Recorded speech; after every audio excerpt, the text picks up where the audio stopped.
Todavía recuerdo el sonido de la pluma del abogado rasgando el papel. Era el sonido que sellaba el destino de todo lo que construí. Estábamos sentados en la misma sala donde Miguel, mi hermano, solía reír fuerte en las comidas dominicales. Ahora, el silencio pesaba. A mi lado, don Ernesto, de 72 años, observaba al abogado abrir la carpeta con las manos temblorosas. Camila, su nuera, sostenía un pañuelo, aún conmovida por la muerte reciente de Miguel. La lectura comenzó, y, con cada palabra, sentí que el suelo se alejaba de mis pies.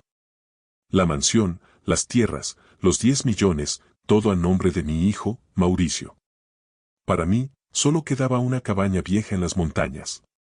Escuché la voz del abogado como si viniera de otro mundo. Mi propio hijo, con la mirada firme, levantó el mentón y dijo: «Es lo mejor para todos, papá». Sonreí por fuera, pero por dentro el pecho se me partía. La dignidad me impidió discutir. Solo pedí una semana para arreglar mis cosas, y él aceptó con frialdad. Al salir de ahí, noté las miradas cruzadas, los murmullos en el pasillo, la noticia correría como fuego en paja seca.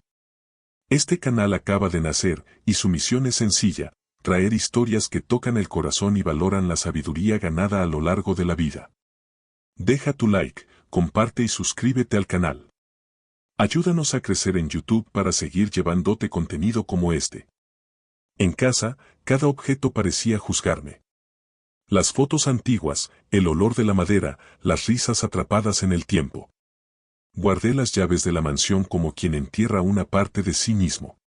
Vi a Mauricio salir sin voltear atrás. Ni siquiera me invitó a tomar café, solo cerró la puerta con un portazo que sonó como un punto final. Al día siguiente, empezaron las voces. Decían que estaba confundido, inestable, que mi edad ya pesaba. Tías, primos, vecinos, todos tenían una opinión. El mundo se encogió en pocos días. Para protegerme, comencé a guardar recuerdos como pruebas de lo que viví. Encontré una foto arrugada mía y de Miguel, riendo como dos muchachos. La doblé y la metí en el bolsillo, como si ese pedazo de papel aún pudiera recordarme quién era. Mauricio regresó días después, con el mismo tono profesional de quien cierra tratos. «Papá, el camión llegará mañana. Ya organicé todo». Lo miré y pregunté: «¿Por qué tanta prisa?». Él solo sonrió, esa sonrisa que un día fue de orgullo, pero ahora tenía sabor a desprecio. Empaqueté mi vida en silencio. Cada cuadro envuelto, cada libro guardado era una despedida disfrazada. El último día, cerré la puerta y agradecí a los años buenos. Me llevé lo mínimo: la foto, un pañuelo de lana y la esperanza de que el tiempo aún tuviera algo que revelar. La cabaña me esperaba como destino de quien fue olvidado. Pequeña, fría, con olor a madera vieja. Hice un inventario rápido: una estufa antigua, una silla, una cama sencilla. Preparé un café y me senté a la mesa. Perdí el hogar, el respeto y la confianza. Pero dentro de mí aún quedaba algo que nadie podía quitarme: las ganas de levantarme de nuevo. En los días siguientes, enfrenté el vacío con disciplina. Organicé papeles, busqué ayuda, intenté entender qué había pasado. Algunos se reían a mis espaldas, otros cambiaban de banqueta. En vez de reaccionar, anoté todo en un cuaderno: lo que aún tenía, lo que podía rehacer, lo que valía la pena guardar. Ese cuaderno se volvió mi nuevo mapa. Mientras tanto, Mauricio presumía viajes, carros y fiestas en las redes. Cada foto suya era una herida y un recordatorio. Yo lo crié para ser un hombre de valores, y él me pagaba con soberbia. Pero preferí el silencio. El tiempo tiene una forma misteriosa de devolver lo que es justo. Una noche fría, mientras acomodaba cajas en el suelo de la cabaña, sentí algo distinto. Una de las tablas crujía con un sonido hueco. Tomé un cuchillo y la levanté despacio. Debajo, encontré una llave antigua, oxidada, pero intacta. Me quedé mirándola, sin entender. Parecía una señal, un pequeño milagro escondido en medio de la ruina. En los días siguientes, probé cerraduras, gavetas, nada servía. hasta que vi una puerta vieja, escondida detrás de un armario en el sótano. El corazón se me aceleró. Sostuve la llave con firmeza y entendí, quizá la vida me estaba diciendo que, incluso cuando todo parece perdido, siempre hay una puerta esperando para ser abierta. El encaje era perfecto. Cuando giré la llave, escuché un chasquido seco, como si el tiempo entero hubiera estado conteniendo la respiración. Un aire denso escapó de la rendija, cargado con el olor de un pasado que creía haber enterrado junto con Miguel. La luz de la linterna temblaba en mis manos cuando vi un sobre amarillento reposando sobre una pequeña caja de madera. Lo abrí con cuidado, papeles antiguos, sellos notariales, firmas conocidas. Me costó entender lo que veía, derechos mineros registrados en esa misma propiedad, la misma cabaña que mi hijo consideraba una carga. El valor superaba los 10 millones de dólares.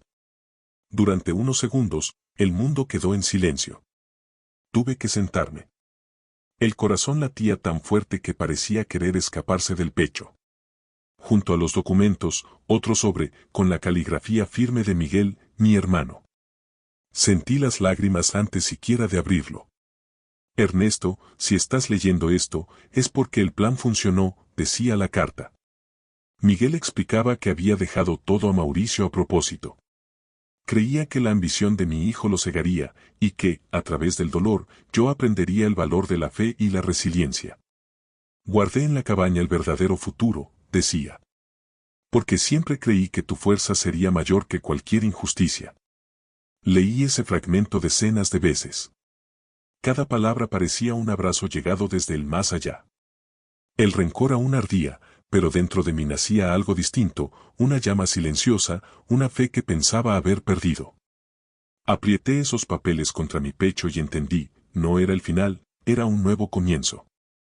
Al amanecer siguiente, sentí que algo había cambiado. La carta de Miguel aún resonaba en mi mente. Su voz, tranquila y segura, parecía guiarme. Incluso la traición de Mauricio tomó otro sentido. Ya no era una herida, era el combustible que me empujaba hacia adelante. Decidí actuar con cautela. Llevé los documentos al antiguo abogado de Miguel, don Ricardo Morales, un hombre de confianza que ya conocía parte de la historia. Él analizó cada página, verificó registros y alzó la mirada, sorprendido. Don Ernesto, esto es legítimo. Usted es el único propietario de los derechos mineros de esta región. Sentí que las piernas me fallaban. El abogado continuó. El valor de esto es inmenso, señor. Quizá más que todo lo que recibió su hijo. En ese instante, algo dentro de mí sanó. Las lágrimas llegaron, pero no eran de tristeza. Era como si la vida me dijera, no perdiste nada, solo esperaste el momento adecuado. Se llamaron geólogos, hicieron mediciones y presentaron una propuesta concreta, 12 millones de dólares por los derechos de explotación. Yo firmé sin dudarlo. Pero decidí guardar silencio. Seguí viviendo de forma sencilla, en la misma cabaña que todos creían era un castigo. Mientras tanto, Mauricio seguía exhibiéndose en las redes. Carros nuevos, cenas caras, viajes a Cancún. Para quien miraba desde afuera, él era la imagen del éxito. Para mí, cada foto era un recordatorio de lo que el orgullo puede hacer con un hombre. Miguel lo había previsto todo, y yo ahora veía cómo se cumplía su profecía. 6 meses después, el castillo se derrumbó. Las deudas empezaron a llegar, los amigos desaparecieron, las sonrisas se esfumaron. Mauricio vendió el carro, luego el reloj, y finalmente perdió la mansión. Una tarde, escuché golpes en la puerta de la cabaña. Cuando abrí, ahí estaba él, mi hijo. El mismo que un día me quitó todo, ahora con los ojos llenos de lágrimas y el rostro demacrado. Papá, necesito tu ayuda. Lo miré en silencio. Sentí la compasión luchar contra el recuerdo de la humillación. Dentro de mí, algo me decía que ese momento no era venganza, sino justicia del tiempo. Mauricio lloraba, hablaba de deudas, de arrepentimiento, de noches en vela. Yo solo lo escuchaba. Cuando finalmente respondí, mis palabras salieron tranquilas, pero afiladas como una navaja. Hijo, el dinero que un día te di fue para enseñarte a vivir. Lo que la vida te quita ahora es para enseñarte a ser humano. Él bajó la cabeza. Respiré hondo y abrí la puerta. No porque lo mereciera en ese momento, sino porque Miguel creía que la verdadera herencia de un hombre es el perdón. Y ahí, mientras él cruzaba el umbral de la cabaña, entendí, la fortuna nunca estuvo en los papeles, sino en la lección que el destino escribió para los dos. Miré el rostro abatido de Mauricio, y por un instante vi al niño que un día cargué en mis brazos. Quería ayudarlo, sí, pero no de la misma manera que antes. Respiré hondo y hablé con calma. Dijo, te voy a ayudar, pero bajo una condición. Esta vez, no se trata de dinero, sino de carácter. Me miró confundido. Coloqué sobre la mesa un papel con 3 reglas inquebrantables. Primero, recibiría el monto únicamente como un préstamo, con intereses y plazos definidos.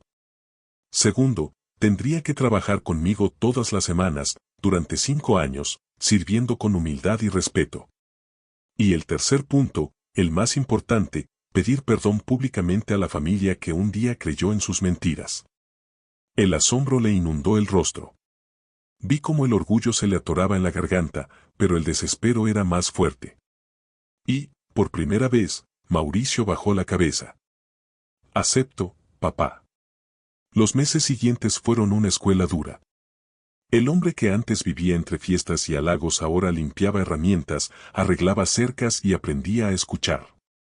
Cada semana llegaba a la cabaña a cumplir sus horas de trabajo, enfrentando las miradas curiosas de los vecinos, los mismos que lo habían alabado cuando me despreció. La vergüenza se volvió enseñanza. Poco a poco, la arrogancia se disolvió y, en su lugar, nació la humildad. Yo observaba todo en silencio. No se trataba de venganza. Era reconstrucción. Mientras él fregaba el piso, veía mis propias heridas lavarse junto con él. El dinero que guardé en secreto dejó de ser fortuna, se convirtió en símbolo de fe, de que el tiempo siempre hace justicia. Un año pasó desde aquella noche en que encontré la llave. Llegó el momento que Miguel, mi hermano, había previsto. Reunía toda la familia en la vieja sala de la mansión. El ambiente, antes lleno de acusaciones y vanidades, ahora parecía otro. Con serenidad, revelé la verdad, la carta de Miguel, los documentos, los derechos mineros, y cómo la cabaña se volvió el refugio de mi redención. El silencio se apoderó del lugar. Vi miradas de asombro y lágrimas contenidas. Expliqué que no me enriquecí por suerte, sino por la confianza que Miguel depositó en mi fortaleza y por la paciencia de esperar el momento adecuado. Esta riqueza, dije, no vino del oro de la tierra, sino de la valentía de seguir en pie cuando todo parecía perdido. Luego anuncié la nueva casa donde pasaría mis días, sencilla, pero elegida por mí. No como símbolo de triunfo material, sino de dignidad recuperada. Mauricio lloró frente a todos. Ya no había contrato ni condición. Solo una súplica. Papá, perdón. Por todo. Lo abracé sin pensarlo. Sentí su cuerpo temblar, y en ese gesto entendí lo que Miguel quiso decir, el perdón es el verdadero heredero del dolor. La historia entre nosotros no era sobre dinero, sino sobre carácter. No quería verlo humillado, quería verlo transformado. Hoy, al mirar atrás, me doy cuenta de que la vida tiene una forma silenciosa de enseñar. Lo que parecía el final se volvió el comienzo. La llave escondida, la carta de Miguel, la caída de Mauricio y el reencuentro entre padre e hijo mostraron que los mayores tesoros están guardados en las pérdidas. La verdadera herencia nunca estuvo en el testamento, sino en lo que el corazón aprende cuando todo se le arrebata. Miguel creyó en mi fuerza, y el tiempo demostró que tenía razón. Mauricio tuvo que tocar fondo para entender que el amor sin respeto no sobrevive y que el orgullo sin humildad cobra un precio muy alto. Ahora, cuando el sol nace y atraviesa las ventanas de la nueva casa, sonrío. No por el dinero, sino por la paz que regresó. Descubrí que la riqueza verdadera no está en cifras, sino en la valentía de seguir creyendo. Y tú, que has seguido esta historia hasta aquí, recuerda, la vida siempre prueba nuestra resistencia. A veces, el dolor llega solo para revelar la fuerza que ya existe dentro de nosotros. Al igual que yo, cualquiera puede transformar la traición en enseñanza, la caída en renacimiento y la pérdida en victoria. Este canal acaba de nacer, y su misión es sencilla: traer historias que tocan el corazón y valoran la sabiduría ganada a lo largo de la vida. Deja tu like, comparte y suscríbete para seguir recibiendo historias que inspiran y demuestran que la dignidad, es así, es el mayor de los milagros.